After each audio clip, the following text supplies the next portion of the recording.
Top 10 adulterações nas Bíblias dos Trinitários. Você acha mesmo que a sua Bíblia é fiel ao original? Hoje vamos ver a minha lista das piores adulterações nas Bíblias dos Trinitários. Adulterações que confundem, distorcem e sustentam doutrinas inventadas séculos depois da Era Apostólica. E o pior é vê-los criticar a TNM. Que moral eles têm? E fica comigo até o final, porque tem uma adulteração bônus que poucos percebem, mas que mudou o entendimento de milhares de cristãos. Vamos lá. A nossa posição 10 é João 3:13. O texto adulterado diz assim: o Filho do Homem que está no céu. Mas espera um pouco. Jesus estava na terra quando falou isso. Como assim ele está no céu ao mesmo tempo? Pois é, essa frase foi acrescentada para tentar dar a ideia de onipresença a Jesus, mesmo enquanto homem. Mas a crítica textual atesta que esse versículo termina simplesmente com o Filho do Homem. Ponto final. Bem feia essa adulteração, não é mesmo? A posição 9 da nossa lista é a 1 Timóteo 3:16. A forma correta desse texto é: ele foi manifestado em carne. Mas a versão trinitária alterou para Deus foi manifestado em carne, dando suporte direto à ideia de que o próprio onipotente virou homem. O detalhe?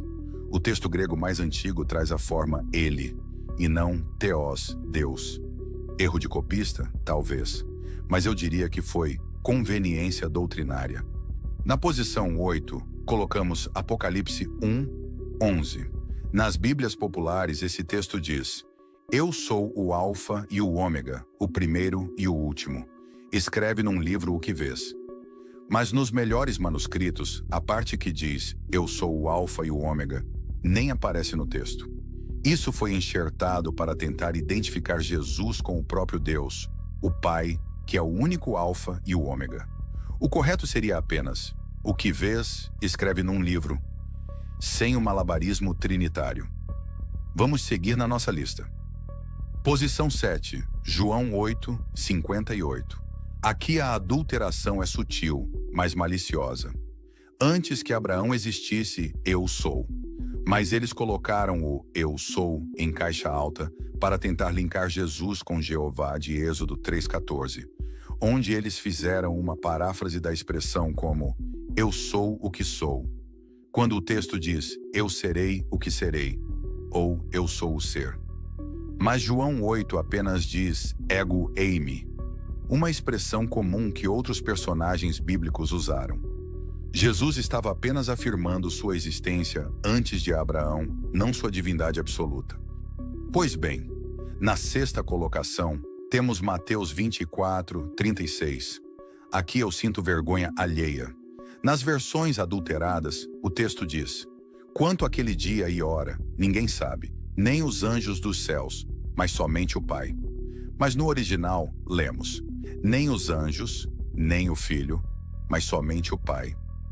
Por que os trinitários removeram a expressão nem o Filho? Simples, porque isso prova que há assuntos que Jesus desconhece, não por vontade própria, mas porque ele realmente não detém algumas informações. Assim como no caso de Apocalipse 1:1. Realmente, se eu fosse trinitário, eu estaria desesperado lendo esse versículo, mas eu não teria a audácia de adulterá-lo descaradamente assim. Agora é a posição 5, Mateus 28:18. Poder ou autoridade. O texto diz: todo o poder me foi dado.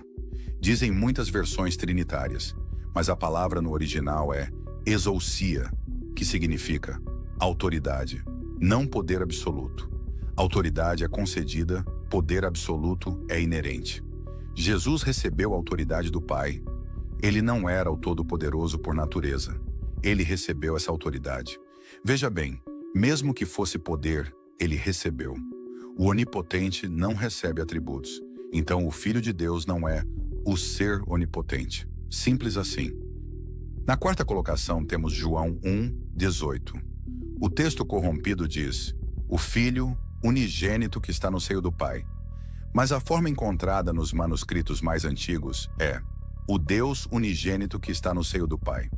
Jesus é um ser divino, mas é gerado. Jesus não é o próprio Deus eterno com quem estava. Esse texto é uma pedra no sapato dos trinitários, pois ele explica o versículo 1. O ser divino com quem o Verbo estava é unigênito, o que desmantela a suposta igualdade essencial entre o Pai e o Filho. Esse texto foi manipulado para obscurecer esse fato. Sim, meus amigos, o onipotente não é gerado em nenhum mundo possível. Consegue entender por que eles precisam adulterar tantos versículos assim? Agora chegamos no top 3 da nossa lista. Na medalha de bronze, eu coloquei o termo grego proskineo. Sempre que alguém se prostra diante de Jesus, traduzem o termo grego proskineo como adorar. Mas esse termo pode significar homenagem também. Esse mesmo termo é usado para reis, profetas, até anjos. Qual o critério? Eles ignoram o critério que o próprio Jesus estabeleceu. Em Mateus 4:10, Jesus diz: somente a Jeová, teu Deus, adorarás e prestarás culto. Jesus cita Deuteronômio 6:13. Adoração como culto é somente a Jeová. Se adorar Jesus fosse igual a adorar a Jeová, temos um problema lógico e teológico. Mas se for reverência ou homenagem, como a palavra pode indicar, o problema desaparece. Mas os trinitários ignoram isso e são tendenciosos em suas traduções para fazê-lo adorar a Jesus, sendo que o próprio Jesus nunca reivindicou a adoração como culto. Isso é idolatria. Cuidado. Estamos chegando no topo. A vice-campeã da lista de adulterações é a 1 de João 5:7. Essa é vergonhosa. Graças a Deus eu não sou trinitário. Pois bem, nas versões populares, o texto aparece assim: há 3 que dão testemunho no céu: o Pai, a Palavra e o Espírito Santo. E estes 3 são um. Mas essa parte não existe nos manuscritos gregos mais antigos. Foi enfiada goela abaixo, séculos depois, quando a doutrina da Trindade havia sido inventada e imposta por pagãos. Hoje, os tradutores mais sérios admitem: isso é uma fraude textual. Para variar, né? Agora sim, a campeã da nossa lista de adulterações. A posição número 1 é o nome de Deus, substituído por títulos genéricos. Isso é sério, pessoal. O nome de Deus, o tetragrama sagrado, foi apagado de quase 7.000 passagens e trocado por meros títulos. Isso mesmo, simples títulos, como Senhor, Deus ou Eterno. E adivinha? Depois chamam Jesus de Senhor. E pronto. O leitor comum acha que toda vez que lê Senhor, é sobre Jesus. A confusão está instalada. Mas falsificação de documentos é crime. Nesse caso, ela enfraquece a identidade do Deus verdadeiro. Quem autorizou a remoção do tetragrama? Mesmo que você não aceite a pronúncia Jeová, vocês não estão autorizados a remover ou substituir nada nas Sagradas Escrituras. E isso não foi uma, 2 ou 3 vezes, mas quase 7.000 vezes. E eles ainda têm a audácia de querer vir debater textos na TNM. Que papelão, só aqui temos 7.000 adulterações. Isso é revoltante. Pois bem, e como prometemos, vamos acrescentar um bônus na nossa lista. É a palavra inferno, que nem sequer existe nas Escrituras. Essa é pesada, pessoal. A palavra inferno aparece como tradução de 3 termos diferentes no original bíblico: Seol, Hades e Geena. Mas só um deles, Geena, tem relação com julgamento. E ainda assim, era um vale literal usado como símbolo de destruição, não de tormento eterno. Já Seol e Hades significam sepultura, lugar dos mortos, inconscientes. Mesmo assim, a tradução inferno foi colocada em todos os casos, confundindo conceitos e dando munição para o ensino demoníaco do tormento eterno, que Jesus e os apóstolos nunca ensinaram. Agora me diga, com esse nível de adulterações, dá para confiar cegamente nessas versões de Bíblias trinitárias? Dá para confiar nesses supostos teólogos que ousam criticar a tradução do Novo Mundo? Traduções com viés trinitário foram moldadas para sustentar uma doutrina inventada. Mas a verdade não precisa de maquiagem. Ela se sustenta sozinha.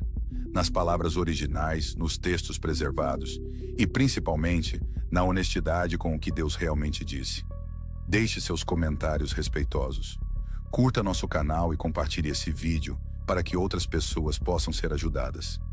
Veja a matéria completa no link da descrição. Lá eu coloquei diversas fontes de referência. Vale a pena ler. De seus amigos e irmãos, o publicador do reino.